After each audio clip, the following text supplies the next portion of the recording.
Hi folks, thanks for joining us and welcome to Retirement Roadmap with Master Plan Retirement Consultants. My name is Evan and with me as always, retirement planner Mark Fricks. How do you know that you're ready to retire? A common question in our industry, perhaps even the question. However, there is more to consider than some may think. Retirement is a monumental moment in most people's lives, signifying the end of one stage and the beginning of another. Today we will be discussing points to keep in mind as you consider your own retirement outlook. Mark, do you think most folks you meet with initially understand the full scope of what it means to retire? I don't think so. I mean, they've really never, most people have never voluntarily walked away from a paycheck. Rarely have they. And so that's a monumental step.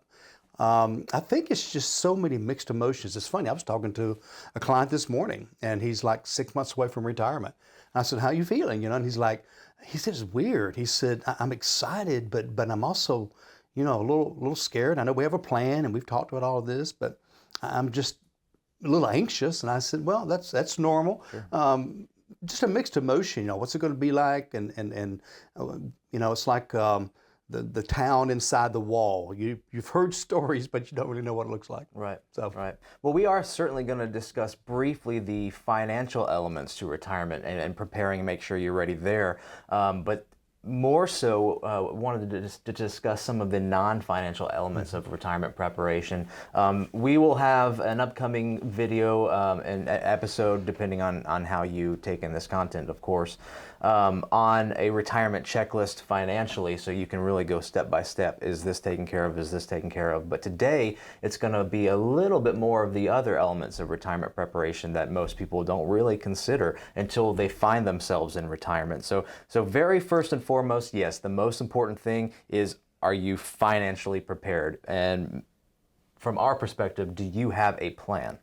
Yeah, a plan takes so much of the unknown, the anxiousness out of anything. People that plan vacations, although you can get too detailed, I think sometimes, right? Sure.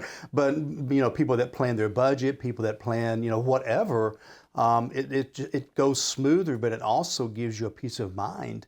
And then if you have contingency plans, it's even bigger. So yeah, having that plan takes a lot of that pressure off, things like that. I don't really understand, Evan, how people, I talk to an everyday lifer like, I retired last year, and I'm like, great, what'd you do to prepare? Well, I just turned in my resignation, turned on Social Security, and everything's, going pretty well.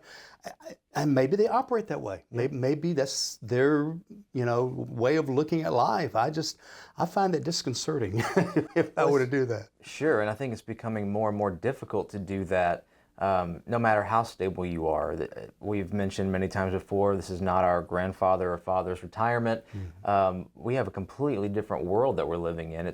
We don't have the same pensions we used to have.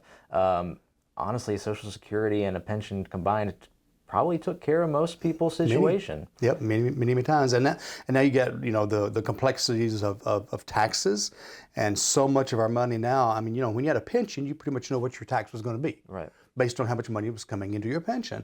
But with an IRA and 401ks and all that, and required minimum distributions, and as we talk about in our tax class, the ever-changing tax laws. Mm-hmm. You may have it figured out today, but they're written in pencil. Yeah. And they're going to change every couple of years based on who's in Washington and what's going on with things. I cannot tell you how many articles I've read just in the last month about Social Security. Mm. What can they do? What are they going to do? Oh, this is what I think they're going to do. This is what I think. Nobody knows. Right.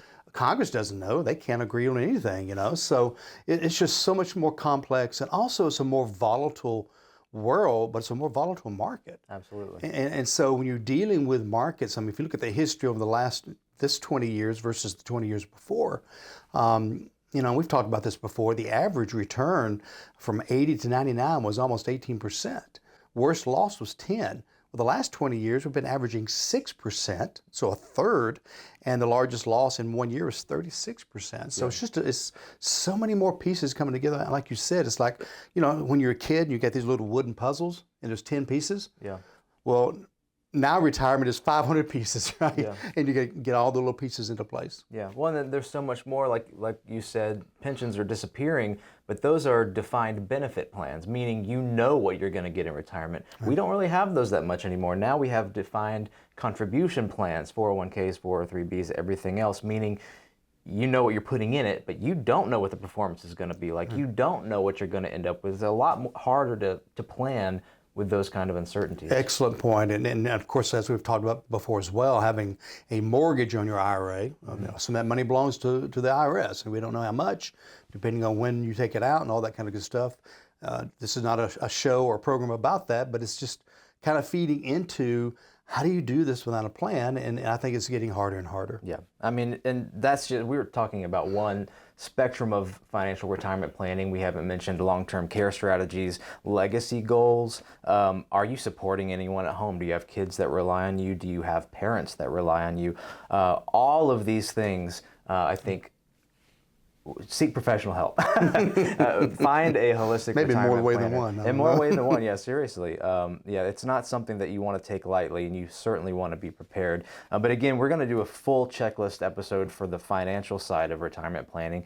But the next point I want to go into, are you emotionally prepared to leave your job? Well, what does that mean? Some people, especially long careers, our identities can be wrapped into our careers and our jobs. That's where we find our identity a lot of times. Are you emotionally ready to change? Yeah, think about I know most of the time when I meet someone new, one of the first questions one of us asks the other is, what do you do? Because that's kind of who we are. So we can be wrapped up. You know, this is kind of my identity. This is who I am. Yeah, this is what I do. I'm proud of it. I've got a great team. I've climbed the ladder or whatever. And so it's achievements, it's goals, it's success. You know, we measure success by titles and money. And so to kind of walk away from that, I don't think people realize the extent that can affect them. Now, some people, not as much. You know, some of them are like, I'm so sick of this, I just want to get out. But others, they struggle with it, you know. And I've got one client I go to a lot because he is very good at voicing how it's going. And he's been retired about 3 years now. And I'll never forget one of the first things he told me after retirement, and I think I've mentioned this before, is I miss my friends. I miss my comrades, he called them. I miss the men and women that work together on projects and again having goals for today and this week and next month. And you know, he said, I've got this long list at home, but it's just not the same. Yeah. And that's just one little component. It's just the anxiousness of how am I going to spend my time. You know, some people have this fear of, you know, am I just going to find myself sitting around the house? Am I going to, you know, I'm going to struggle to, you know, to find things to do? And as you know, we have long discussions with new clients and clients that are approaching retirement about how are you going to spend your day? And many times they're like, travel. Yeah. I hear that a lot, you know. Well, it's, you know, unless you've got a lot of money, you can't travel every week and every day. And so that is good, but you know, maybe we start bringing up ideas. You know, what are your hobbies? You have children, you have grandchildren. Where do they live? What parts of the country or world or whatever? You know, do you have a hobby that maybe you could maybe make a little money from? Maybe create a little business and have a little tax break or whatever. And so we start kind of picking their brain and pulling that out because, again, emotionally, they don't know what it's going to be like until they get there. Right, right. Well, and of course, if you're burnt out on your job or emotionally drained, that also is a good sign that you might be pretty ready for retirement, or at least altering what employment looks like, potentially part-time, or if you want to ease into that transition. That's a good point, because a lot of times people say, I just can't do this anymore. I'm only 63. I don't want to quit work. I'm not stopping. I'd pass out or die or whatever, but I just don't want to do this. I want to do something to where I am financially free to do what I want to do. Think of another client. She's single and she loves gardening. So she went to work for a local nursery, you know, and dealing with plants every day and the types and learning more about plants and things like that. Other people I know in our area at a certain age, you can actually take college courses for no cost. Now, you may not get credit for them, but I would love to go learn culinary arts or something like that, learn how to cook or whatever. So a lot of these discussions, because again, I think it comes down to how you plan to utilize your time, I think that can make you anxious if you're not really sure. And maybe it takes a few months to figure it out too. And that's okay. But that's something you've got to settle on. Or I've seen, again, I've seen clients come in here like 6 months after retirement and they have aged after I've been seeing them for 5 years before then. All of a sudden, and I think a lot of that has to do with just kind of, my goals are kind of gone. I don't know if it's a hope thing. I think it's just less active maybe. Or, I don't know. The mental can affect the physical very much. And so that's concerning to me when I see something like that. And so it's a very complex situation. I think it could make for really a neat study. Maybe somebody's already done one. I don't know. And I'm kind of putting notes together too. I'm hoping that's going to be in the next book. Is that transition, not only before, but after and during, and kind of what happens there. That's great. And I think there are so many small things that we don't consider that are going to change, which brings me to my next point, replacing the structure of your life. When you're employed full-time, your life is structured very fully. Like you have a step-by-step to your day. When you take that away, you've got a lot of time to fill and to figure out how you want to do that. How are you going to spend your time in retirement? A lot of people talk about hobbies, which are great, but are you gonna pick up a new instrument and do that the whole time, or play golf every day? I mean, some people do. My father-in-law actually nearly. Hobbies, part-time work we mentioned before is a good option, especially in something that you really find interesting and fulfilling. Something that's challenging you to learn and grow in areas that you haven't before. We talked about travel. Volunteering is a huge one. Do something outside of yourself. Give your time and your efforts and your knowledge, maybe even something that you are used to doing or you have a lot of experience in that you can pass on. Volunteering is a great outlet. Cultivating relationships, I think, is one of the biggest ones. We don't realize how social work is sometimes. Maybe we're not like best friends with our coworkers, but we socialize every day with these relationships, and cultivating that, whether it's just with your family, your wife, your kids, your grandkids, or beyond that, the community at large, church, or whatever else. We are social beings, and that's a huge aspect to mental health and physical health. Yeah. And I think getting outside your family is helpful too. I mean, if you socialize only with your family, I'm not saying that's unhealthy at all. Yeah. I'm just saying that I think it keeps you more well-rounded. I mean, I've got clients everywhere from being part of the Appalachian Hiking Club to going down to the local pool, playing pickleball. Yeah, that's a big one, right? Yeah. Just clubs, organizations. I had somebody recently. They're very good at tech and websites, so they're now the webmaster at their church. And that's kind of their thing. But that social interaction, you're right, it is so critical. And if you shut yourself off, either to yourself or even just to your family, or maybe just to a couple, for a lot of people, that wouldn't be healthy. Some people, it may be great. It's an individual choice, but that's things you've got to talk about and think about, and many, many people have not. Well, and we saw that firsthand in COVID when so many people started working from home. When we lost that social connection, we saw the effects that it had on mental health and emotional health. And weight gain and alcoholism and... Sure.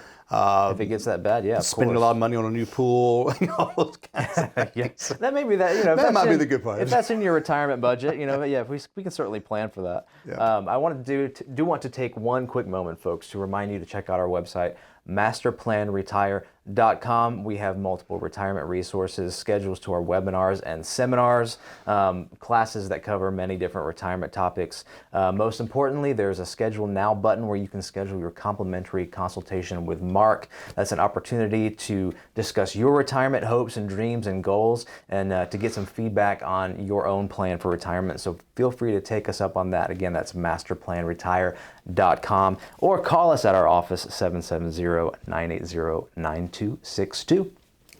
The next point is maybe the most important, and it sounds really simple, but you'll be able to attest how often this is overlooked. Make sure you and your partner are on the same page. Yeah, and again, sometimes it takes somebody like us to actually get them to even thinking about being on the same page.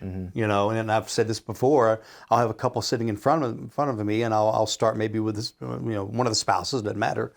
And, you know, oh yeah, I've always wanted to live here or drive there or travel here or do that or learn to do this. And the spouse looks over at them and says, what? Yeah.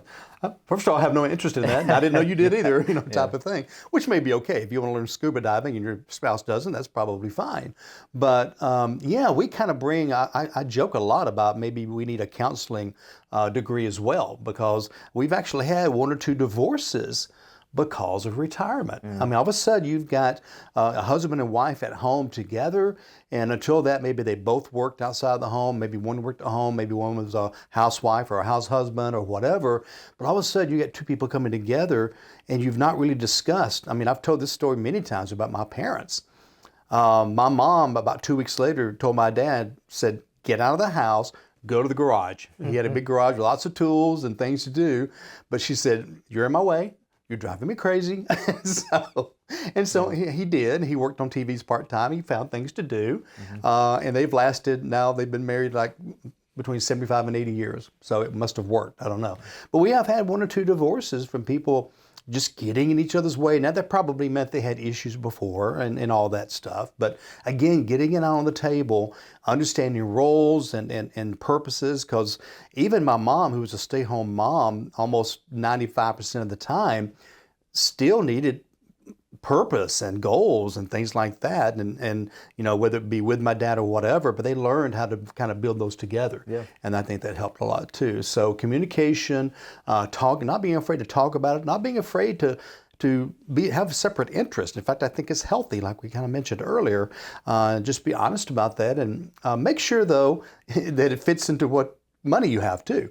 You know, if you're both talking about, well, we're going to travel Europe for 6 months, and you have $300,000 to last a lifetime. I want to rethink that, but you know, you kind of get the idea. Maybe go to Vegas. Don't they have a lot of different casinos with different themes, like Europe and all that kind of stuff? But anyway, not to digress. But yeah, it's such a complex subject, and I know we're not doing it service, but we're trying to. Yeah. So yeah. Well, and emotionally ready for both people. Are you?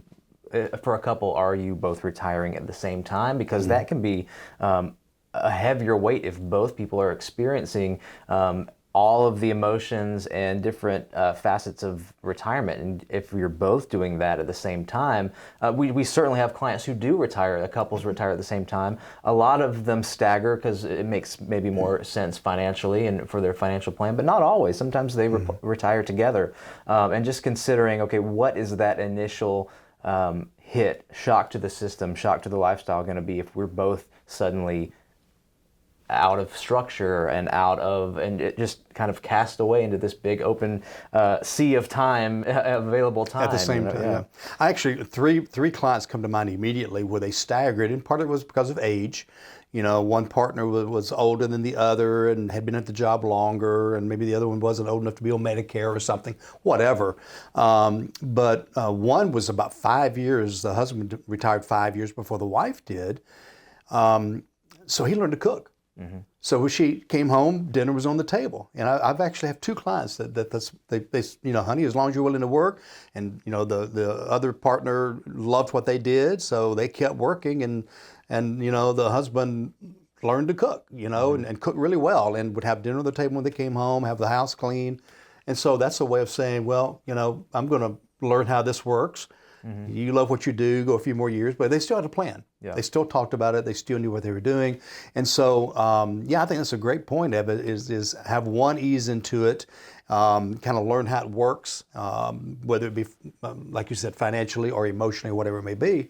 And then the other one, you know, step in at some point later. And again, we could come into a lot of reasons financially why that might work better, but not so much about that today. But again, I think that's a good point, that emotionally, then the first one that retired can kind of help the second one.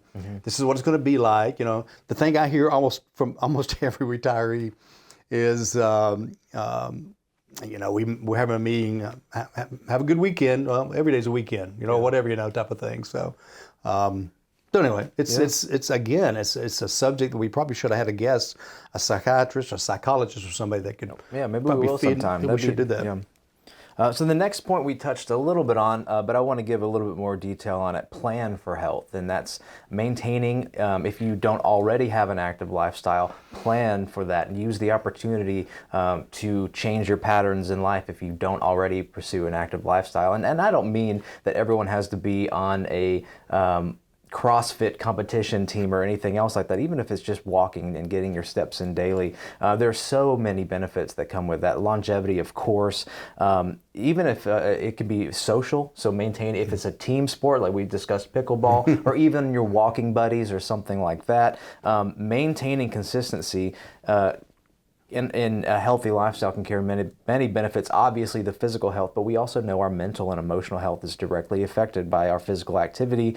The long-term potential, you could potentially save money on medical bills. I mean, that goes a long way, especially being active. But the social aspects of it too, it's hard to stress how important that is, and how that can become a pretty easy and reliable way to create some of that social interaction and relational cultivation that we mentioned earlier as well.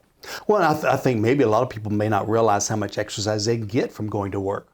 Yeah. And I don't know, some people have very active jobs, some not so active, but even an office job, you walk around some, hopefully you walk around some, and you get at least some steps in, right? Mm-hmm. Whereas if you just retire and sit at home and have no kind of plan at all, I remember my in-laws, they got to where they started walking before retirement, I guess in their 50s, and they religiously almost every day when they got home from work, they went for a walk, and it was healthy, but also they talked about their day and shared with each other and things like that too. And then it just naturally evolved into retirement, So I think that's huge. You don't have, like you say, you don't have to go join a gym or whatever.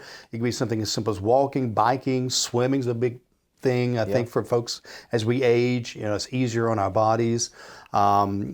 I've got a lot of clients that have quit jogging because it's not as good on your body, and maybe the cycling or whatever. But it's really what you enjoy doing. But more than anything, do it. Yeah, and if you can combine it into a social activity, again, what a great opportunity. And for couples as well, it's a great opportunity. Like you said, the walking and reflecting on your life together and just spending that time together.